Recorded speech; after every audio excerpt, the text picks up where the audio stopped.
Hello everyone, welcome to the Rudra classes. तो ये है हमारा द हिंदू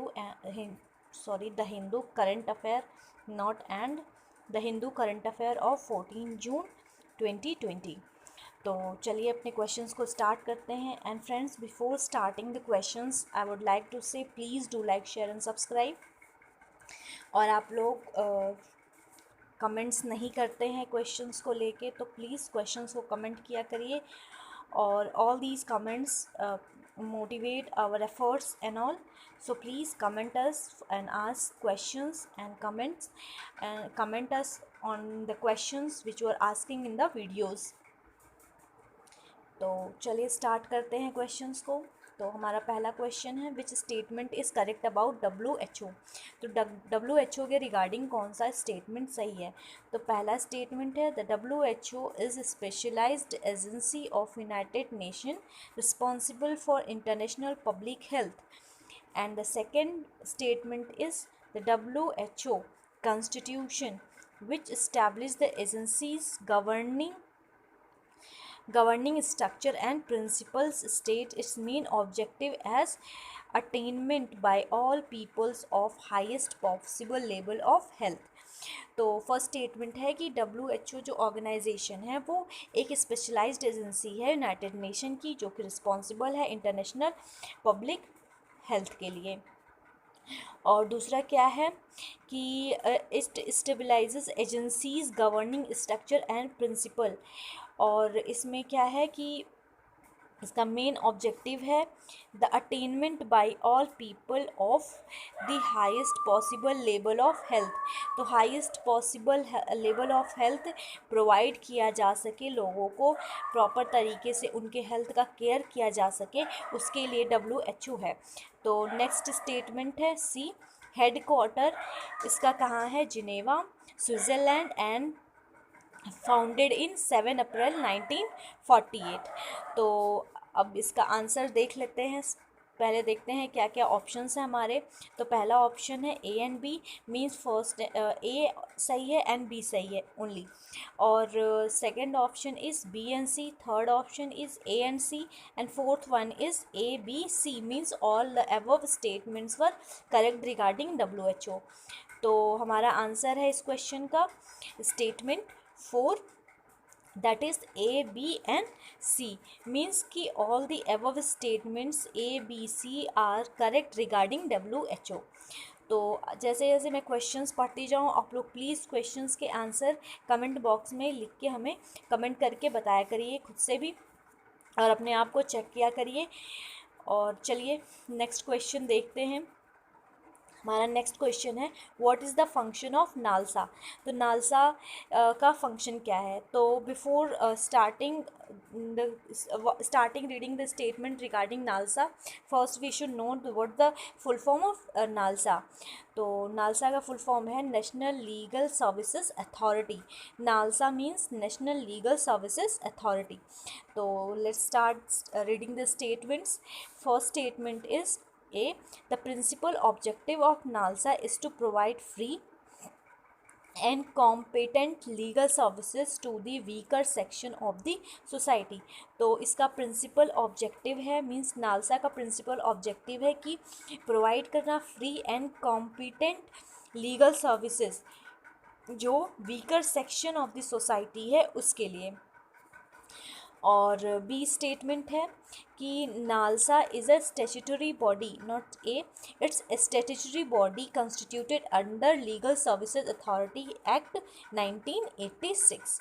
तो नालसा जो है वो लीगल सर्विसेज अथॉरिटीज़ एक्ट 1986 के अंदर बनाया गया है। तो थर्ड स्टेटमेंट है, फाउंडेड इन 9 नवंबर 1995। तो यहाँ पे स्टेटमेंट बी हमारा जो है इस constituted under legal services authorities act 1986।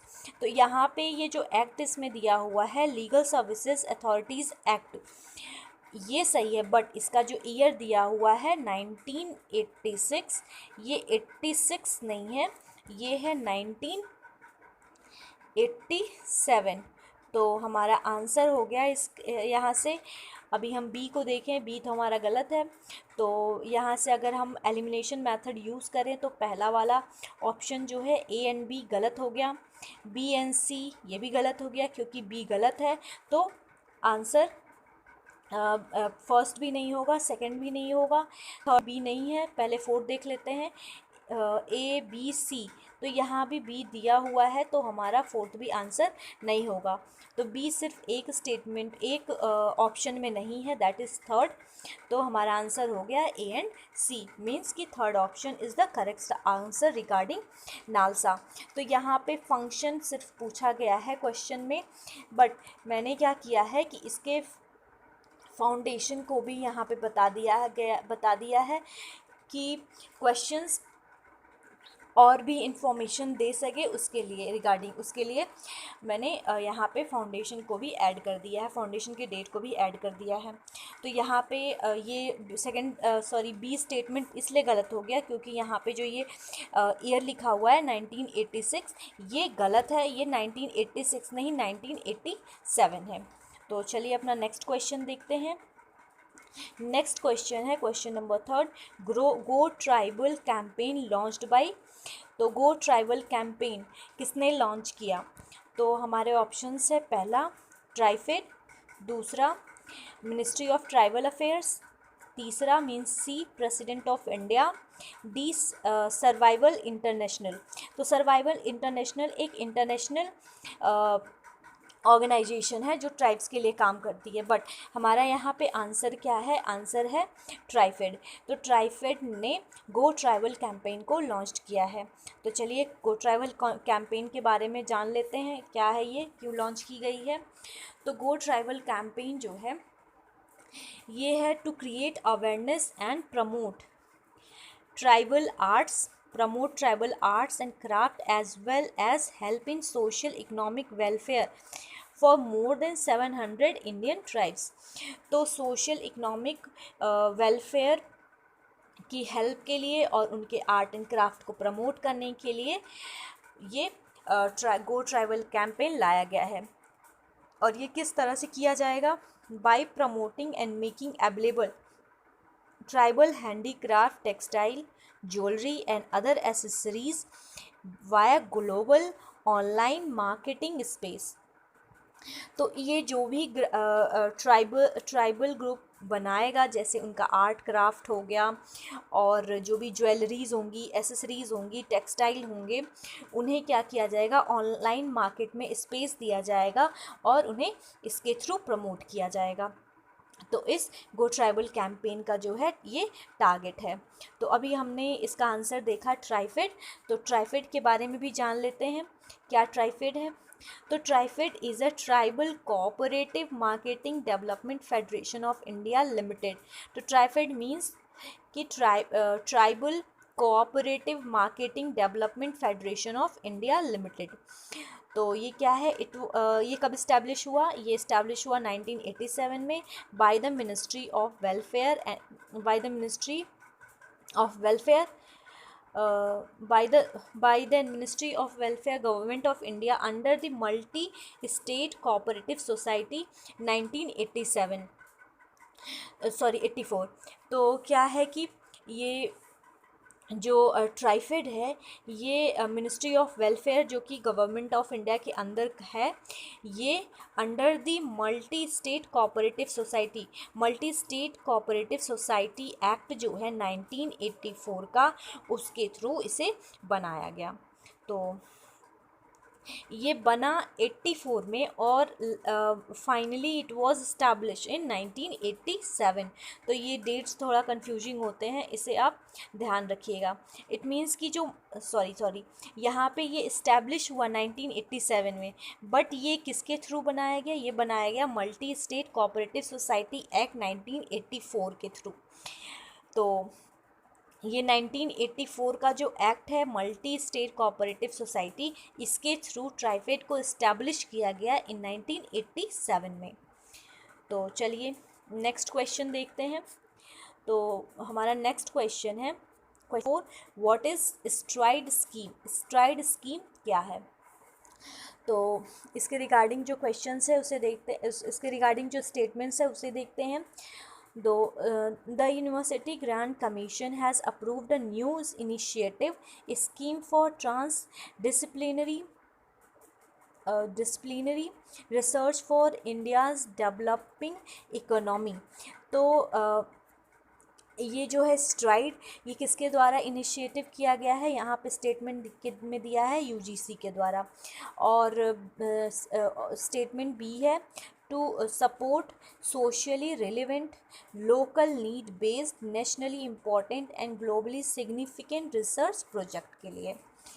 तो ये किसको सपोर्ट करेगा, ये सोशली रिलेवेंट जो हैं प्रोजेक्ट्स, लोकल नीड बेस्ड है प्रोजेक्ट, नेशनली इम्पॉर्टेंट है और ग्लोबली सिग्निफिकेंट रिसर्च प्रोजेक्ट जो भी हैं उसे ये स्ट्राइड स्कीम जो है सपोर्ट करेगा, जो कि यूजीसी के द्वारा स्टार्ट किया गया है। ये सारी चीज़ें स्टेटमेंट में दी गई हैं। अब हम अपना ऑप्शंस देखते हैं। तो यहाँ पे ऑप्शन में पूछा गया है विच इज़ द इनकरेक्ट, यहाँ पे लिखा हुआ है कौन सा इनकरेक्ट ऑप्शन है। तो पहला देखते हैं, ए ओनली मीन्स पहला गलत है। दूसरा क्या है, बी ओनली मीन्स दूसरा गलत है। और तीसरा क्या है, ए एंड बी मीन्स दोनों ही गलत है। और चौथा क्या है, दोनों सही है मीन्स दोनों ही गलत नहीं है मीन्स कि दोनों सही हैं। तो यहाँ पे हमारा आंसर है option number 4 none of the above. It means कि जहाँ जो भी स्टेटमेंट ए एंड बी यहाँ पे दिया हुआ है स्ट्राइड के रिगार्डिंग वो दोनों ही सही हैं। और यहाँ पे हमें क्या जानने को मिला कि स्ट्राइड स्कीम जो है वो लॉन्च की गई है यूजीसी के द्वारा और यूजीसी की इनिशिएटिव है। और ये क्या करेगी, ये सपोर्ट करेगी socially relevant local need based और nationally important globally significant research projects को। तो चलिए नेक्स्ट क्वेश्चन देखते हैं। हमारा नेक्स्ट क्वेश्चन है question number 5, what is mass extinction. Mass extinction क्या है। तो यहाँ पे ऑप्शंस हैं, A an extinction event is a wide spread and rapid decrease in biodiversity on earth। B1 is an extinction event is a widespread and rapid decrease in biodiversity in ocean। C1 is an extinction is a widespread rapid increase in biodiversity on earth। और D है an extinction event is widespread and rapid increase in biodiversity of ocean। तो यहाँ पे हमारा answer है option number A. तो mass extinction क्या होता है, ये वो एक्सटिंक्शन इवेंट है जो कि wide spread and rapid decrease करता है बायोडाइवर्सिटी ऑन दी अर्थ।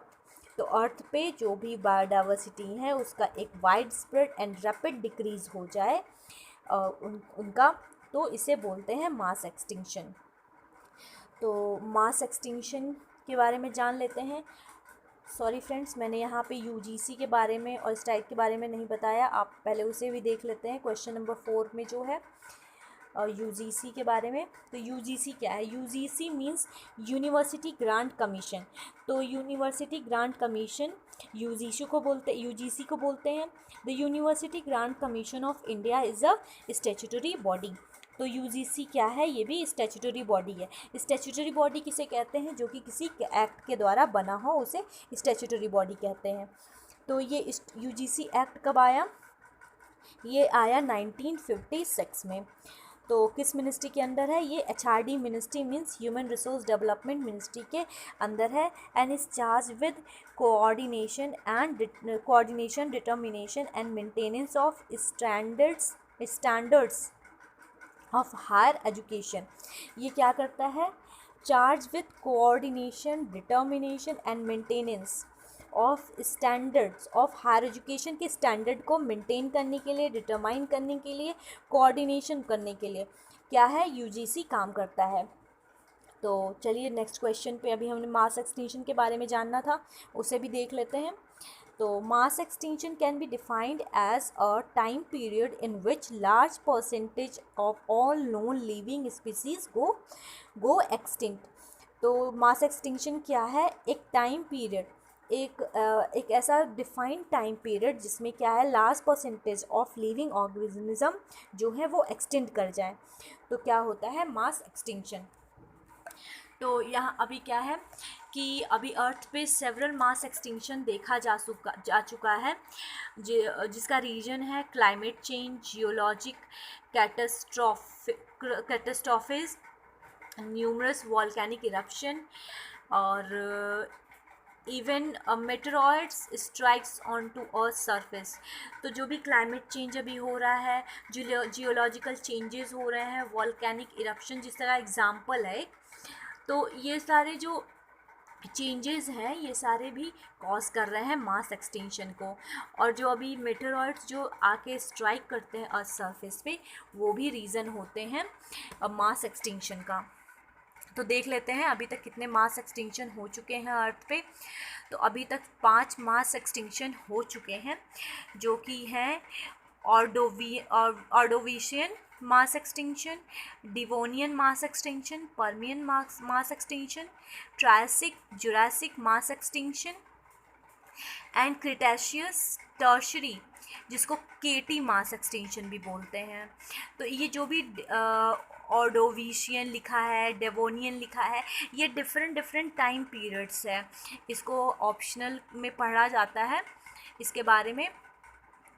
तो ये सारी चीज़ें क्या है, एक टाइम पीरियड है जो कि मास एक्सटिंक्शन इसी टाइम पीरियड में हुआ है, जो कि ऑर्डोविशियन है, डेवोनियन है, पर्मियन है, ट्रायसिक जुरासिक मास एक्सटिंक्शन, और Cretaceous Tertiary that is KT mass extinction कहलाता है। तो अभी क्या है न्यूज़ में था कि 6th मास एक्सटिंक्शन भी होने वाला है, तो इसी के रिगार्डिंग ये न्यूज़ में था, सो मैंने ये क्वेश्चन बनाया आप लोगों के लिए। तो that's all from today's current affair, and guys please do like share and subscribe, comment किया करिए, क्वेश्चंस को पूछा करिए। ये सारी चीज़ें आपके द्वारा किए हुए लाइक्स, कमेंट और शेयर ये हमें मोटिवेट करते हैं, हमारे एफ़र्ट को मोटिवेट करते हैं, and please do all these things. और अभी क्या है कि कमेंट्स एंड लाइक्स ये सारी चीज़ें कम होने की वजह से हमने जो नया इनिशिएटिव शुरू किया था, नए जो भी इंस्टीट्यूशंस हैं, ऑर्गेनाइजेशंस हैं इंडिया में या फिर वर्ल्ड में, हम इसे स्टार्ट किए थे, बताना शुरू किए थे, तो सो मैंने बंद कर दिया है।